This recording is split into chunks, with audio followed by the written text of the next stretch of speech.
Good afternoon and welcome to Downing Street for the daily coronavirus briefing. In keeping with the new format, I'll go through the slides now and then we'll take questions from members of the public and from journalists. If we first go to slide one. Slide one shows the testing capacity and the number of new cases. The top chart in the slide shows the number of tests. And that number of tests as of the 2nd of June was 135,643.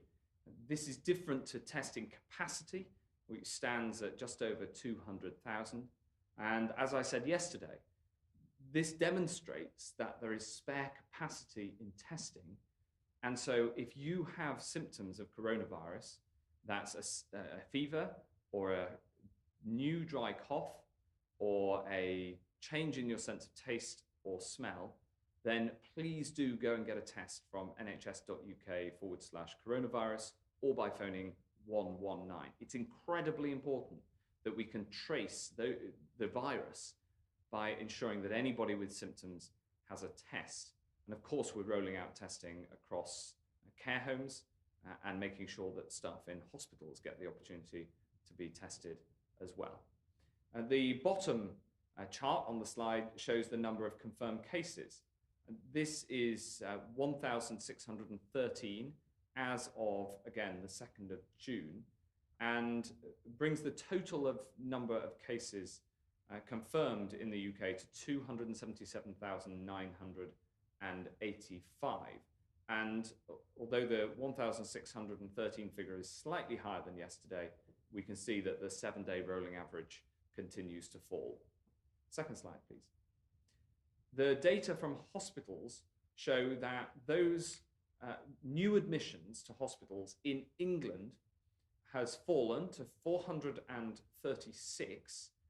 This is down from 471 on the 24th of May, so just over a week ago, and down from a high of 3,121 on the 2nd of April. This figure of 436 admissions to hospitals in England with COVID-19 is the lowest figure since the 20th of March, and it demonstrates once again that we are making progress against this disease. Again, as yesterday, the proportion of mechanical ventilated beds that are occupied by patients with coronavirus remains at 9%. Next slide, please. Thank you. Just like yesterday, the number of people in hospital continues to fall. 7,607 are now in hospital with coronavirus, and that is broadly falling in each part of the country, but for a little bit of day-to-day movement in some of the areas. For instance, as you can see right at the end of the chart for the North East and Yorkshire, but we keep that very closely under review. But the overriding trend, as you can see, is downwards. The next slide is the number of deaths. And sadly, on the 2nd of June, yesterday, 324 deaths with coronavirus were recorded, taking the total to 39,369. And we mourn each one of these. And we try to keep these data as accurate as possible, including where we find in the past, in some cases there are deaths where we discover that there has been a connection to coronavirus, and we add those into those data. So we can see that, again, the trend is broadly down, but there is still some way to go. And after the weekend effect, which we've seen each weekend in terms of the number of deaths recorded, because this is according to the date these are recorded, we've seen that rise on most Mondays, and sadly the figure is 324 today. Next slide, final slide, please. The final slide reports on data from the Office for National Statistics, which was reported this morning. and reported a total of 48,106 deaths in the UK where COVID-19 was mentioned on the death certificate. And you can see that this number is falling. The top chart shows those data and shows where we were on the recorded daily deaths data for the period that corresponded to these data coming from the ONS. On the bottom chart, we can see the place of occurrence of those deaths. And you can see that both the number of deaths and the proportion of deaths that are in care homes, both of those are falling.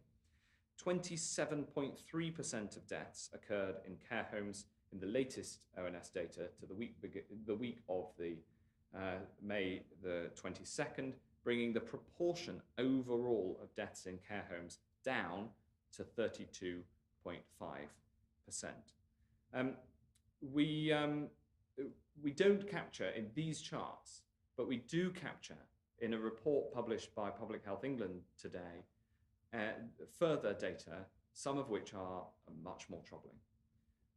The PHE investigation into the way in which the virus targets people unequally and disproportionately has been put on the website. And this is a particularly timely publication because right across the world, people are angry about racial injustice. And I get that. Black lives matter. And I want to say this to everyone who works in the NHS and in social care. I value the contribution that you make, everybody equally. And I want to say it right across society too. I want to thank you, and I want you to know that our whole country cares about your well-being. And I value too those who come to our country to work in the NHS and in social care. And I love that this country is one of the most welcoming and tolerant and diverse. That goes for the whole country, and it goes especially for the health and care system. As I said in the House of Commons earlier, PHE's investigation found that age is the biggest risk factor for coronavirus. Next, gender. Living in a city is a risk, and being Black or from a minority ethnic background is also a significant risk factor. There is much more work to do to understand what's driving these disparities and how the different risk factors interact. And we are absolutely determined to get to the bottom of this and find ways of closing that gap. And I'm delighted that Kemi Badenoch, the Minister for Equalities, will be taking this work forward, working with PHE and many others. We value the contribution from everyone to fighting this virus. Everyone has a contribution to make. And of course, the thing that every single person can do is to make their personal contribution to fighting this virus. In the first instance, things as simple as washing your hands, following the social distancing rules, and of course, if you have symptoms, please self-isolate immediately and get tested to protect your friends and family. So let's keep going and we'll get through this. We'll now turn to questions. The first questions are from members of the public, and the first one is from Danny from Huddersfield. Danny. Over the last week, a number of measures have been relaxed. If the R rate now begins to increase because of this, how will you identify which measures need to be reintroduced to bring it back under control?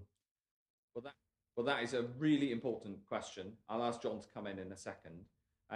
The package of measures that we've taken, we judge to be safe, but of course, it depends on how people behave, and so it's important that people follow the social distancing guidelines, even as they're changed. We'll keep it under review. We then, if we need to make changes, we can either make them at a national level or a local level, and that'll be determined by where we see any outbreaks, if we see them. And then at a national level, we can look at right across the board.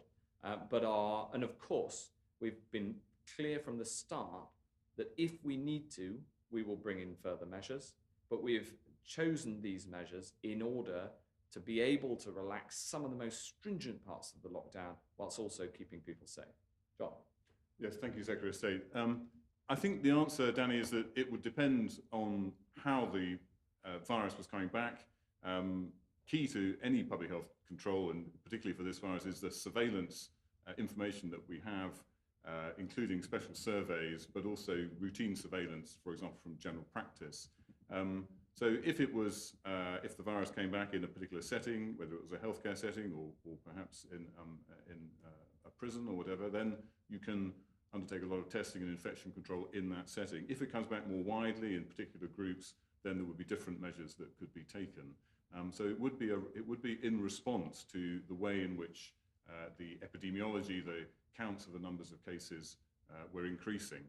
It seems likely, from the experience of other countries, that if we do get recrudescence, which is the technical term of the virus, it would be patchy. It would be in localized areas, and that's why we are keeping that under very close control. Thank you. Thanks very much, Danny. The next question is a written question from Barbara from Bridport. And Barbara asks, when will those members of the general public who suspect that they may have had COVID-19 be able to have an antibody test, and how will this be rolled out? Well, this is another great question, Barbara.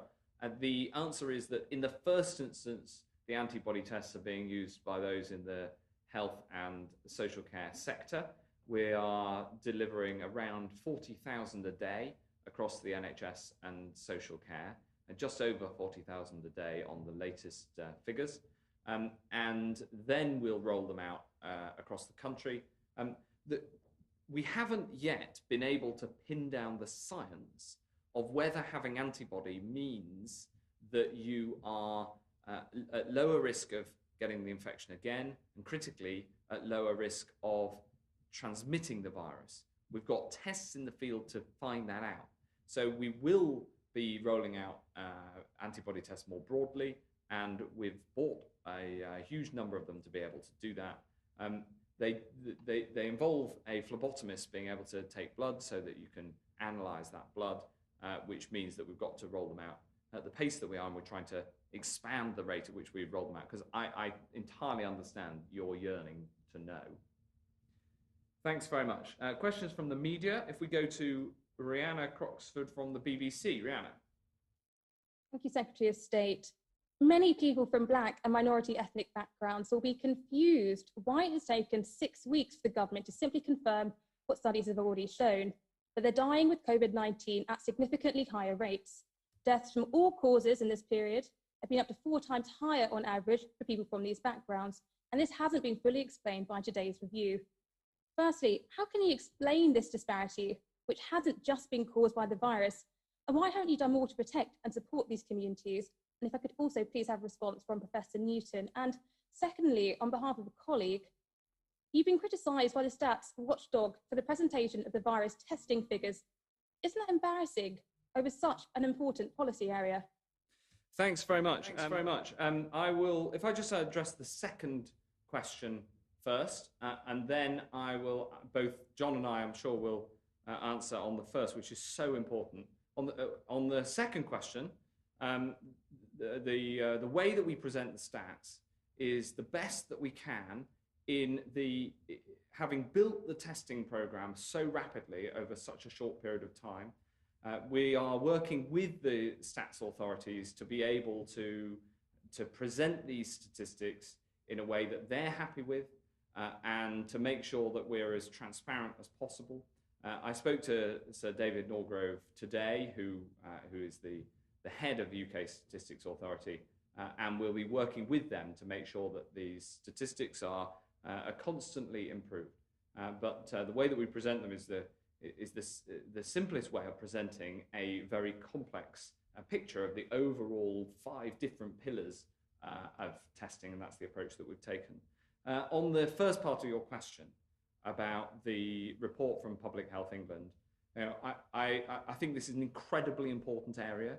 I've been really struck by the clear difference in the proportion of people who are dying with COVID-19 from ethnic minority backgrounds, and I wanted to get to the bottom of it. So I asked Public Health England to do this work by the end of May. They've done that, but you're absolutely right that there's much more work that needs to be done, and this report shows that. So I've asked the Equalities Minister, Kemi Badenoch, to take this forward and to look into the causes and what further can be done. And Professor Newton's been involved in this work from the start. Yeah, so thank you. I mean, just on the reporting of the statistics, it's worth bearing in mind the objective of the testing program was to build a capacity of tests to respond to the pandemic. And it's really what we do with the tests rather than the numbers which matter. So at the moment, we have a falling number of infections. And what we're really keen to do is to have really high quality testing that's delivered quickly and very available. So actually just the numbers of tests isn't a measure of how effective the program is. It's whether we're testing the right people, testing them quickly and getting the results back. So we're happy to report the numbers in any way that we're asked to. On the review is an important piece of work. There was a great deal in it, a lot of different factors looked at. Normally a report like this would take us a good 6 months. So we've actually produced the sort of analysis that in a relatively short time. As you say, some of these data were already available. So the Office of National Statistics and other research studies have already published. So we've confirmed that. And it's important to have confirmation from a number of sources. As you say, we weren't able to look at all the potential explanations, but in particular, you mentioned the all-cause mortality being 4 times higher, or actually 3.9 times higher in black men, for example, than in normal times.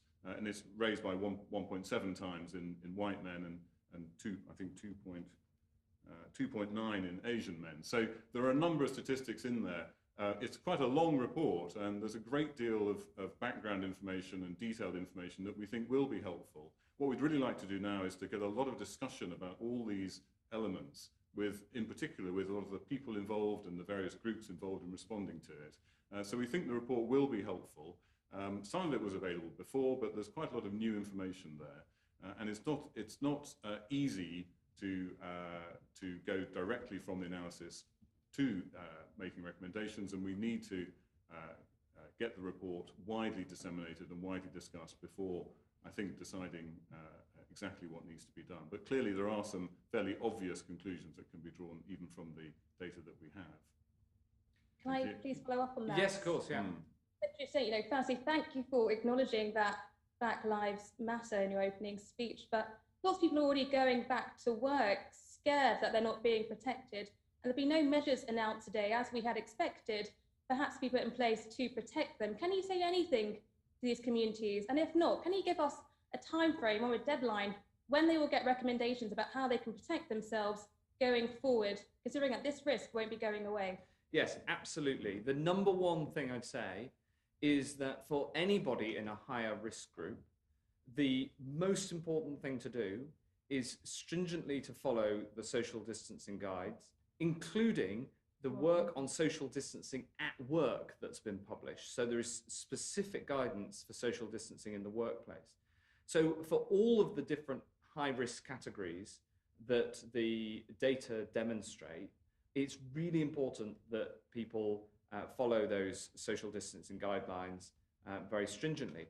We've been very clear about this from the start about those who either have a medical condition, and as the PHE report says, age is the #1 risk factor because around 90% of deaths are amongst the over 65s.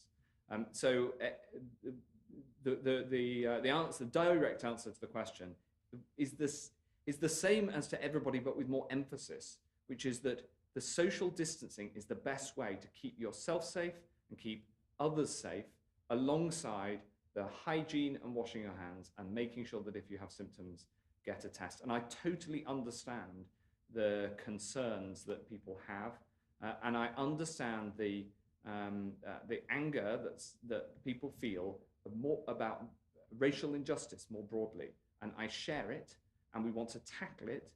I fully acknowledge that, and it is very, very important that we address that, as I'm trying to do within the NHS and social care that I'm responsible for, and I think we need to do across society as a whole. Thanks very much, Rhiannon. Is that okay? Yeah. Emily Morgan from ITV. Hi, if I can pick up on something that Rhiannon said, you launched this review, Secretary of State, this review published today with a huge fanfare to look at how COVID-19 was affecting ethnic minorities. One of the objectives to the review was to make recommendations. Where are those recommendations, and will you be publishing anytime soon? Well, absolutely. We need to go through the next stage of work to make sure that we take into account all of the different considerations. For instance, the PHE report sets out that it doesn't take into account comorbidities, different occupations, because different people in different occupations have different risk factors, and of course, the other health factors like obesity. We've got to make sure that all of those are taken into account and scientifically, rigorously understand the causes behind the data that are clearly shown today, and take that and take the lessons from there.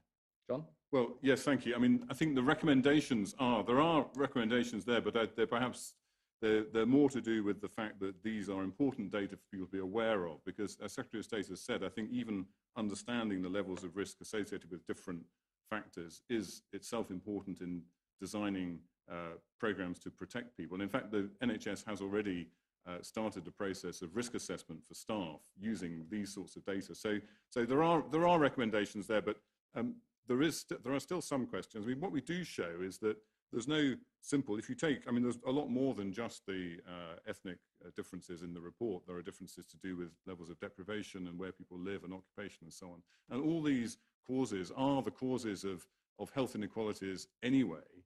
And actually what the report emphasizes is the fact that what COVID-19 has done is to emphasize the existing health inequalities in the country.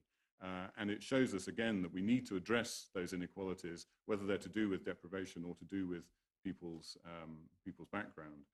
So in fact, to some extent, the recommendations that have been made before about similar issues still apply. What we have put forward is some data that can be used. Secretary of State mentioned the relevant minister and the Race Disparities Unit, who have already looked at the data. And I think we will be seeing some recommendations coming out. But it is important that those recommendations are widely discussed with a lot of other groups, not just from Public Health England. But we think the data are going to be important for those processes. Thanks. Yes, of course, yeah.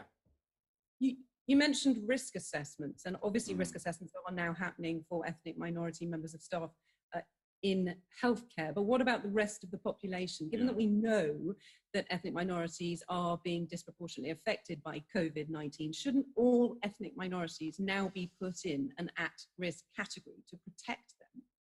Well, if I may, Secretary, I mean the key point of the study is it shows, although clearly outcomes are worse for people in black and minority ethnic groups, that is not necessarily because of their ethnicity, but exactly as you say, it may be related to their occupation or to other reasons why they might be at higher level of exposure. So one just has to be a little bit careful in doing that risk assessment. One has to look at the causes of increased risk, which may be as much to do with other factors, not necessarily someone's background per se, although there is probably an element of that as well. So the report, if nothing else, emphasizes the complexity of what we're seeing. So really we're urging people not to jump to conclusions and institute measures which are not really justified by the data. So there's an element of caution in our results, as well as obviously pointing out these obvious inequalities. Thank you. Thanks, Emily. Next question is from Ben Kentish at LBC. Ben. Thank you, Secretary of State. Good afternoon. I wanted to ask you about the ONS figures this morning, because 2 months or so ago, at the start of the lockdown, the government was predicting a death toll of between 7,000 and 20,000. The ONS this morning revealing that the total excess mortality since the end of March is 3 times that, and more than 3 times that, at about 62,000. I wondered if you had any sense of why you thought that was, and therefore what lessons we could learn about that for the future. And if I could, just one for Professor Newton. Testing capacity has increased significantly, but still about 1/3 of it each day is going unused. Just wondered how you plan to use that spare capacity, and whether it could be used for people who have been told to isolate by the track and trace test and trace system without symptoms to decide whether or not they do indeed have the virus. Thank you. Thanks very much. On the first question, I'll take the first question, then ask Professor Newton to answer the second. On the first question, we didn't make a prediction of the impact of this disease, other than right at the start when there were scientific predictions made, which have been published, showing that unmitigated, with no measures, the death toll would have been around 500,000. And that led to a whole series of changes, including the social distancing and effectively the lockdown, because that was unacceptably high. And we are completely and fully transparent about the impact of the disease. And I welcome the ONS's vigilance in measuring it. The good news from the ONS stats this morning are that the number of cases, the number of deaths, is coming down, and also the fact that the proportion of deaths in care homes is coming down, given that that's been a very big focus of attention. Professor Newton. Thank you very much. So it's a very good question about what are the priorities for the testing program. So there are three priorities. The first is to support the test and trace program. And the Secretary of State has said we are really keen for anybody with symptoms that might be coronavirus to come forward, have a test, and so that we can give a definitive answer. And if they are positive, they can be entered into the test and trace program. And I should say, actually, we were asked yesterday about some of the statistics, but there are thousands of people already who've tested positive, who've been successfully fed into the test and trace program, and they have using the online tool and identifying contacts, and there are thousands of contacts who've been successfully identified and agreed to self-isolate. So that program is going well. We don't, in fact, recommend testing for people who don't have symptoms, because if you don't have symptoms, it is unlikely to be positive, and even if somebody who's incubating the virus, the test may well be negative. So if you have a test if you're a contact and during your 14 days of self-isolation, if you have a test and it's negative, you still have to complete the 14 days isolation. So there is little utility in offering tests to people who are contacts, unless they develop symptoms, when of course it is worthwhile. The second priority is to support the NHS in infection control and other settings like care homes. So we're doing a lot of testing of staff to make sure that it's safe for people to be in a care setting or in the NHS. So that's a substantial requirement. The numbers of positive tests, and particularly asymptomatic positive tests in those settings, are coming down. So we are learning from those results to design infection control programs for the future. And then thirdly, we're using the test to support really large-scale surveys. So every now and again you see a blip in the numbers of tests done when we do a lot of tests for a survey, whether it's for the Office of National Statistics or one of the other, the Imperial College survey or so. And so those are the three priorities for testing. We are using a good proportion of the tests. And of course, then there are the antibody tests, which are being rolled out first in health and care staff to understand how the infection has spread. Can I just come back on your answer, Secretary of State? Yeah, of course, yeah.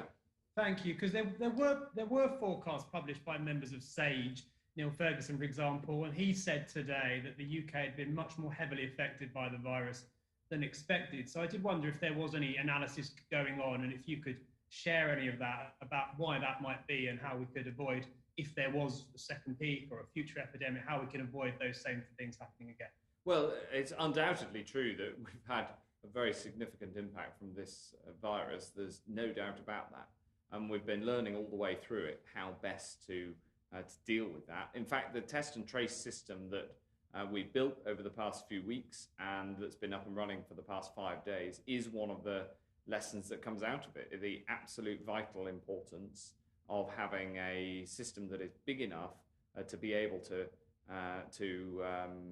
trace as many of those who tested positive as possible. And this in fact ties in with an additional answer I was going to give to your second question, which is that Professor Newton gave the long answer, if you like. The short answer to the question of the gap between tests done and capacity is that we have spare capacity. This is a good thing, but I would urge LBC listeners and everybody else in the country to use the capacity if they need it. If you need a test, you can get one straightforwardly, go on the website, and you are not only protecting yourself, but you're also helping us to trace the virus and control it, and therefore keep the country safe. Thanks very much, Ben. George Parker from the FT. George. Thank you. It's a question about the government's plan for a blanket quarantine, a 14-day quarantine of people arriving from overseas.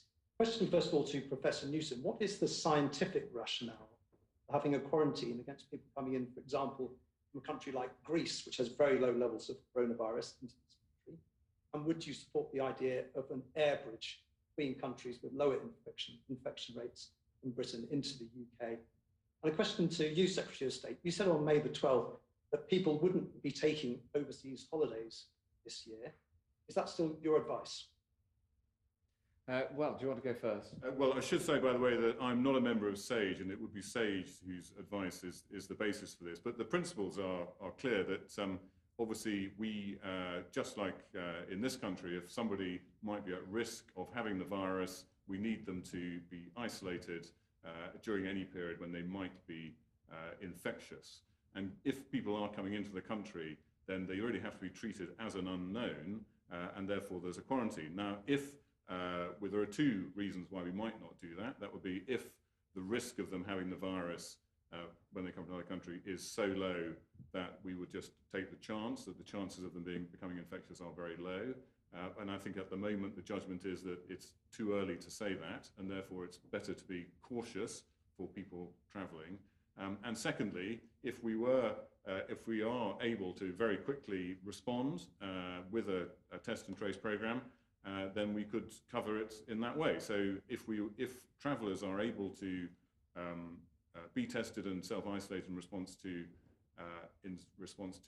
contact tracing, just like if you like a domestic new case, then that would also be a way of dealing with it. At the moment, I think caution is won the day, and SAGE's advice is that quarantine is appropriate. But as I say, it's not my direct responsibility, but I'm sure those are the principles on which the advice is being given.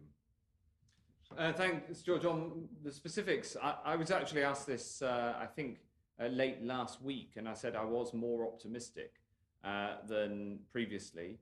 But clearly, the number one priority is keeping the public safe. And that is the overriding principle, and it has been throughout this, and hence many of the changes that we've brought in. The next question is from Sarah O'Grady. Yes, of course. Sorry, you want to come back? Can I just quick follow up on that? Sure. Given that the UK has one of the highest infection rates in Europe, can you give any indication of which other European countries are interested in the idea of an air bridge with the UK? Well, this air bridge idea has been floated, and I know there's been a lot of discussion about it, and I know that some countries have been mentioned in the media, but that is a piece of work that's being done by the Home Office and the DFT, and I'm not going to tread on the toes of my colleagues, no matter how tempting it is. Thanks, George. The next question is from Sarah O'Grady from the Daily Express. Sarah. Hello there. My question to you, Secretary of State. The spotlight has shone on the pressures faced by our social care system through this coronavirus pandemic like never before. And I would like to know, please, so I could tell readers of the Daily Express, what are your plans and what is your time frame for the long-promised radical reform of social care? Well, I'm glad to say, Sarah, that we absolutely need to make those reforms to social care that have been, in my view, pushed to the side for too long. We made clear commitments in the manifesto, which was only back in December, and we have been working on that piece of work even during the coronavirus crisis. It's incredibly important to me that we put social care on a sustainable footing. And I think one of the positive things amid the terrible things that have happened during this crisis is that people have recognized social care as for just how important it is. And I think everybody who works in social care has seen the whole country value them. We need to follow that up with reforms to the way that social care is supported to make sure that more people get that dignity in their older age, and that people of working age who are in social care get the support that they need. So I'm very I am very keen to, I'm determined to push forward the social care reforms that I know so many readers of the Daily Express are interested in. Can you give me an example, please, of one of those reforms? Could you give us an idea of perhaps the time frame? Well, the time frame has been clear, which is that we've got to get these reforms done in this Parliament, and the Prime Minister has previously said that we'd get them set out this year. That was before coronavirus. We'll still try to do that, but it is not straightforward. What I can say is that the crisis itself has demonstrated many of the reforms that are needed, like closer working and collaboration between health and social care, like the increased financial support, which we'd already committed to for social care, and then we put more in during the crisis, and making sure that some of the injustices in social care are taken away, especially about how it's paid for. Thanks very much. The final question is from Vic Matune from The Voice. Secretary of State, many thanks. I'd like to ask two questions, if I may, and address them also to Mr. Newton. Given the disproportionate way in which COVID-19 has affected people from Black, Asian and minority ethnic communities, there's understandably a lot of concern, a lot of anticipation about this report, the Public Health England report, and what it might say. However, the disappointing lack of recommendations is certainly going to affect many. Already we've had a number of emails from readers of The Voice citing this as another example of government indifference to the kind of inequalities that you mentioned earlier on in your address. How will the government address and reassure members of those communities that this isn't just another report? The second question I'd like to ask, as you know, the statistics show a clear link between the people working in public frontline communities, frontline jobs, and also their chances of contracting COVID-19. Many people from BME communities are in frontline jobs such as health, healthcare, transport, social care. But local authorities around the country have been very quick to protect BME employees through things like risk assessments. How will the government follow their lead? Well, thanks very much, Vic. And in a way, the second question answers the first, in that we've already taken action because it's been clear right from the start. You know, I remember that the first 4 deaths of doctors were all people from Black and Asian minority ethnic backgrounds. I think 3 of the 4 had come to the UK to serve in the NHS. And it really struck me, and this was right at the start, that there was clearly a disparity, and we've seen that disparity. And I think in your second question, you've touched on some of the reasons, and we need to do more work, which is why we've published this and are saying we're taking it further. Because the link to the occupations that people do is an important part of this conundrum. And putting in place risk assessments for people who are in high-risk occupations has been something that we've already been doing the work on.